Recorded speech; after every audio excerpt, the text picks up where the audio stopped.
Salamat po ako sa Flash na hanggang ngayon doon ko pa rin kinukuha po yung pang-araw-araw ko pong gastusin at nakapagbibigay po ako ng financial sa family ko po. So, ang laking tulong po sa akin at sa pamilya ko po. Salamat. Magandang araw po. Ako po si Mark Lester Salinel, isang hub leader dito po sa PN4 Bicol.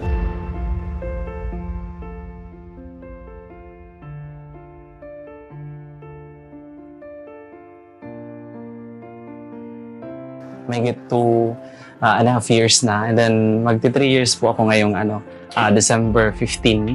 Since na-hired po ako is December 2021, mag-3 years po, December 2024. Nagtapos po ako 4-year course po na tourism management, although medyo malayo po siya sa line of na tinapos.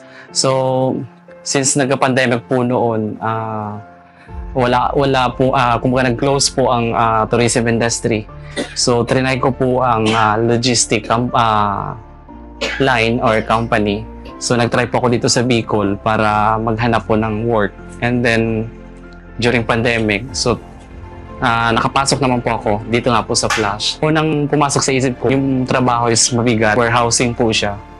So, nung trinay ko naman po siya, syempre sa umpisa, difficulties, circumstances na pagdadaanan, pero nalagpasan naman po namin. Bilang isang hub leader, sa umpisa, na-enhance ko po yung how to handle with other, katrabaho ko po, kung paano sila pasunurin, and then, nai-apply ko sa kanila kung ano yung tama dapat gawin during operations. So, nai-apply ko yun during my time din as operator din sa umpisa. Nung umpisa po ako, operator din ako. And then, since may tiwala din po ang company, ang management sa akin. So, until now, nakuha ko po yung position na hub leader. And then, nagamit ko na po siya until now. Nagawa ko na lang po yung responsibilidad ko po bilang isang hub leader. And then, as para sa trabaho, yun talaga gawin natin kung ano yung pong mas best po para sa company sa operations. So, ang laki po ng mga opportunity ibinibigay po ni Plus sa amin. Kasi bukod sa nakakakuha ka nga po ng mga incentives kay Flash. So, ang laking dagdag po yun sa pang-araw-araw namin bilang empleyado po. So, natutuwa po ako dahil nandiyan po si Flash para sa amin. During bagyo po, si Christine, talagang buong araw po siya, ulan lang. Nung araw po, hindi naman po binabaha yung lugar namin.